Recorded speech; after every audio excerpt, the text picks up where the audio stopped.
क्या आपको कभी आश्चर्य हुआ है कि योग इतनी तरह से होता है कि मतलब हमारे जीवन में इतना महत्व है। हमारे पूर्वज इतने स्वस्थ रहा करते थे क्योंकि वो सब लोग प्रतिदिन योगा किया करते थे। मतलब ये अंग्रेजी भाषा है योगा, मतलब योगा क्या होता है? योग होता है वास्तविकता में तो, लेकिन खैर जो भी है हमें पढ़ना तो है क्योंकि हम उस भाषा में पढ़े।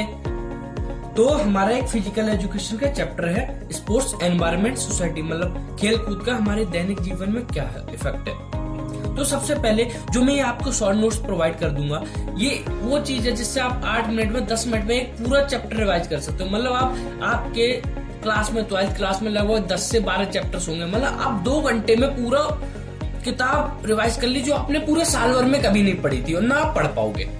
वास्तविकता है। तो एनवायरनमेंट को समझाते देखिए, जो मैंने ये पॉइंट्स लिखे ना, ये हूबहू आपके बोर्ड एग्जाम में लिखा जाएगा कि एक्सप्लेन एनवायरनमेंट, या कुछ ऐसे टर्म्स आ जाएंगे या 3 मार्कर में 2 पॉइंट्स को एक्सप्लेन करना होगा, उनके बारे में बताना। एनवायरनमेंट क्या है? कोई ऐसी चीज, ये वो वर्ड है जो डिस्क्राइब कर रहा है हमारे फिजिकल, सोशल, इकोनॉमिकल फैक्टर्स को जो कि हमारे लाइफ को, हमारे इमोशंस को इफेक्ट करते हैं। किसी ने पूछा एनवायरनमेंट क्या होता है या कितने तरह का, मैंने कहा फिजिकल, सोशल। बोले फिजिकल क्या? मतलब जिसे हम महसूस कर सकते हैं। कौन से होते हैं भाई? Natural, artificial. नेचुरल मतलब जो नेचर के हैं, आर्टिफिशियल मतलब जो मैन मेड है। नेचुरल मतलब भाई सूरज है, ज्यादा धूप पड़ेगी तो गर्मी लगेगी, कम धूप पड़ेगी तो सर्दी लगेगी।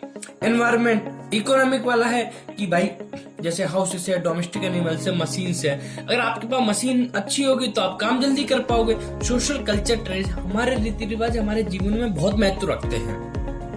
किसी ने पूछा सोसाइटी का मतलब क्या होता है, तो मैंने कहा भाई ये लैटिन वर्ड है सोसियस, जिसका मतलब होता है एसोसिएशन, कंपेनियनशिप। अब किसी सोसाइटी समझना हो ना, तो ये एक ग्रुप है बहुत से लोगों का, नेशंस का, या मतलब किसी का भी हो सकता है, जिसमें लोग एक तरह के ट्रेडिशन, इंस्टीट्यूशन या कोई एक पर्टिकुलर एक्टिविटीज के साथ जुड़े हुए रहते हैं और हर किसी का एक इंटरेस्ट के साथ बने रहते हैं। ये टर्म अच्छी है, मीनिंग ऑफ स्पोर्ट्स एनवायरनमेंट। देखिए ये टर्म्स ना बोर्ड एग्जाम में पूछी गई, मैं नहीं कर रहा, आएंगी, ये पूछी जा चुकी है और पूछी जाती है।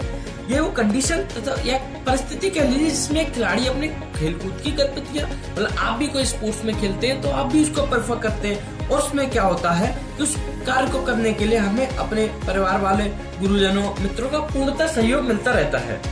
अब इसमें क्या, किस तरह के स्पोर्ट्स एनवायरनमेंट हो सकता है, तो बोले फिजिकल और सोशल। इनका फिजिकल एनवायरनमेंट क्या होगा? मतलब जैसे कि जो नेचर है, आर्टिफिशियल चीज है, जैसे कि प्लेग्राउंड हो गया, कोर्ट हो गया, हमारा स्पोर्ट्स कॉम्प्लेक्स हो गया। अब एक बात बताइए, अगर आप सर्फिंग करने जाएंगे तो समुद्र में ही करेंगे ना, आइस स्केटिंग करेंगे तो बर्फीले क्षेत्र में करेंगे ना, रेत पे तो नहीं कर सकते। ठीक उसी प्रकार नेचर का हमारे जीवन में बहुत ही महत्वपूर्ण है। अब दूसरा हुआ सोशल एनवायरनमेंट। देखिए हम जहाँ पर रहते हैं, जैसे रीति रिवाज है, हमारा मेनली सबसे ज्यादा इफेक्ट करता है जिस क्षेत्र में हमारी बोलचाल, हमारी भाषा, इमोशंस, रिलीजन, ये सब चीजें डिपेंड करती हैं कि हमारा स्पोर्ट्स कैसा रहेगा, या मतलब हमारे किसी चीज की तरफ झुकाव कैसा रहने वाला है। अब आखिर एक बात बताइए, हमने ये चीजें ली तो, लेकिन हमें इनकी जरूरत क्यों पड़ी होगी? मतलब स्पोर्ट्स की हमारे जीवन में क्या जरूरत पड़ी? तो मैंने कहा देखो, एक तो कि हम अपना स्टैंडर्ड ऊंचा कर सके स्पोर्ट्स के द्वारा। ऑफ नहीं होना चाहिए, फ्रॉम स्पोर्ट्स होना चाहिए। मतलब कि अगर आप अच्छा खेलोगे तो आप अच्छा बढ़ोगे। और देखिए स्पोर्ट्स ही तो चीज है, बड़े बड़े प्लेयर्स आज इतना अटेंशन पा रहे हैं, इतना मतलब पैसा छाप रहे हैं, तो किस कारण? स्पोर्ट्स के कारण नहीं रहा होगा, for proper growth and development. अरे जब आप खेलोगे कूदोगे तभी तो आगे बढ़ोगे। मतलब पहले ये कहावत हुआ करती थी, कहावत थी खेलोगे कूदोगे तो बनोगे गवार, पढ़ोगे लिखोगे तो बनोगे नवाब। आजकल ऐसा नहीं है। खैर दोनों चीजें करने पर आप नवाब ही बनेंगे। खैर अब अगले पे चलते हैं कि for avoiding physical health risk. भाई एक कहावत है, die with one's boots on. मतलब भाई बुढ़ापे तक इतने बढ़िया बने रहो कि आप एक स्वस्थ लाइफ जीते रहो। फॉर अवॉइडिंग स्पोर्ट्स इंजरीज, जब तक आप खेलोगे नहीं, जब तक आप कुछ नहीं कर पाओगे। चलिए for avoiding physical health risk कहा जाता है कि डाई विथ वंस बूट, मतलब कब बुढ़ापे तक आप स्वस्थ बने रहे, कि एक अच्छी लाइफ जीते रहे। अवॉइडिंग स्पोर्ट्स इंजरीज, जब तक आपके पास प्रॉपर इक्विपमेंट्स नहीं होंगे, ट्रेनिंग नहीं होगी, तो तब तक आप ऑब्वियसली सी बात है चोट तो आपको लगनी है। For avoiding mental health risk, जैसे कि बहुत से लोग स्ट्रेस, एंजाइटी, डिप्रेशन को कंट्रोल नहीं कर पाते हैं। मतलब तो एक अच्छा सपोर्टिंग एनवायरनमेंट हमें बनाना पड़ेगा। फॉर इनहेंसिंग मास पार्टिसिपेशन, किसी ने पूछा essential elements of positive sports environment क्या होने चाहिए, मतलब स्पोर्ट्स को बढ़ावा देने के लिए क्या क्या एलिमेंट्स हो सकते हैं। पहली चीज है कि भाई स्पोर्ट्स स्टेडियम बना लीजिए, स्पोर्ट्स कॉम्प्लेक्स बना लीजिए। अब वो कहाँ पे होना चाहिए, सबकी पहुंच में होना चाहिए, पॉल्यूशन एरिया नहीं होनी चाहिए, अच्छी वेंटिलेशन सुविधा होनी चाहिए, अच्छी लाइटिंग ड्रेनेज होना चाहिए, अच्छे प्लेग्राउंड्स होने चाहिए, कोर्ट्स होने चाहिए, अच्छी क्वालिटी के होने चाहिए, ये नहीं कि चालू क्वालिटी के हों, और नॉर्मल क्लाइमेटिक कंडीशंस होनी चाहिए। अब क्लाइमेटिक जैसे कि अब आप देखिए अगर कहीं ज्यादा गर्मी पड़ती है तो अब ऑब्वियसली सी बात है हीट स्ट्रोक या हीट क्रैम्प के आप शिकार हो जाएंगे। जहाँ सर्दी पड़ती है ऑब्वियसली सी बात है फ्रॉस्ट बाइट तो होनी। तो सबसे बढ़िया है कि आप सुबह शाम या फिर देर रात में मतलब लेट इवनिंग में प्रैक्टिस कर सकते हैं जैसे कि आपको जरूर। कल्चर ट्रेडिशन जैसे कि आप एक चीज तो जानते हो, चीनी, कोरियन, जापानी भाई सब पूर्ति वाले, इसीलिए टेबल टेनिस ज्यादा प्रेफर करते।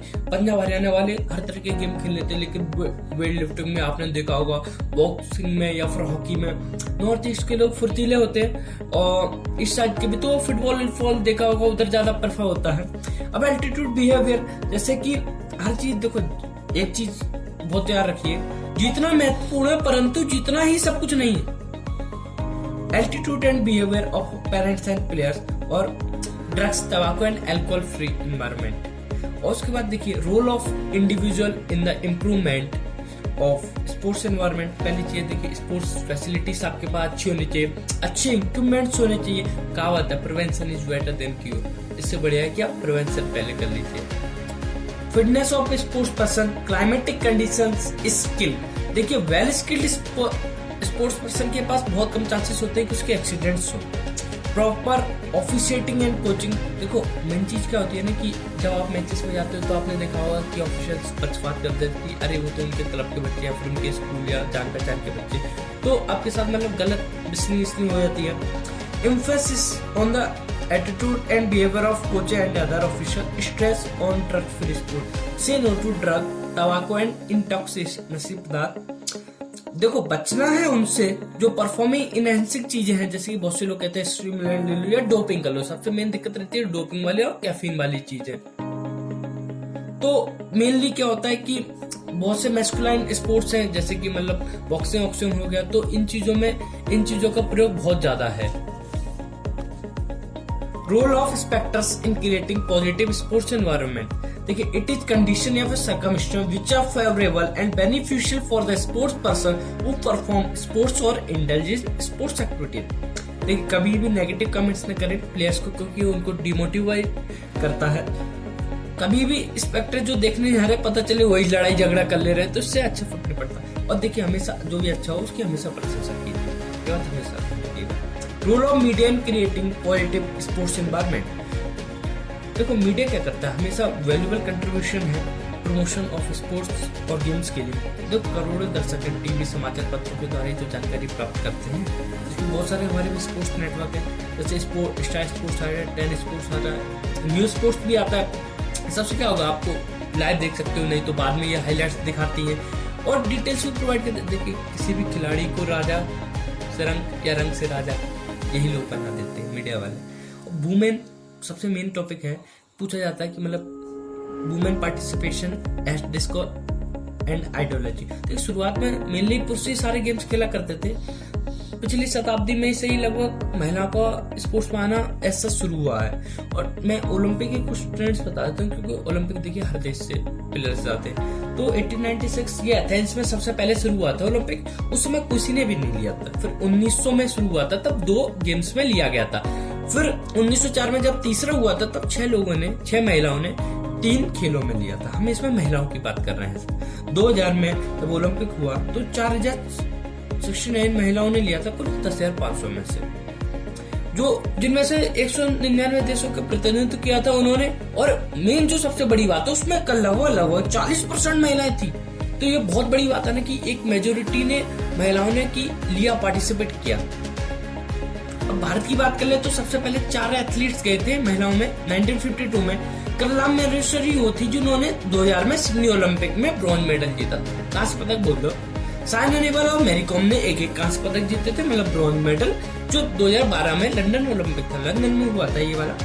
और अगर कोई रीजन कारण क्या आखिर, वुमेन्स का less participation, lack of legislation, lack of interest, शायद क्या आपने कभी देखा है कि मतलब वर्ल्ड कप, मतलब स्पोर्ट्स में रियली हम लोग देखते हैं एक्सेप्ट क्रिकेट। क्रिकेट में आपने कभी वुमेन्स वाले स्पोर्ट्स को, मतलब हमने उनके नाम ही नहीं सुने होंगे कि किसने मेडल जीते, मतलब उनको आज तक ऐसा सच किसी टीवी वाले ने अवार्ड नहीं किया है, प्रमोट नहीं किया है। Lack of female sports person as role models, lack of fitness and wellness movements, lack of awareness और एजुकेशन अमंग वुमेन, हाँ लेस नंबर ऑफ कोचेस या सेफ्टी पर्पजेस हैं बहुत सारे, लैक ऑफ पर्सनल सेफ्टी, वही चीज देखिए मेन, सबसे मेन यही है, शायद यही मेरे को जो लगता है सबसे बड़ा कारण। Sports and games are considered masculine, ये सोच है लेकिन सत्य नहीं है। Lack of proper access to facility, और सबसे देखिए mainly attitude of society towards women sports participate. जैसे हरियाणा में स्टार्टिंग में बुलिंग कर दिया करते थे,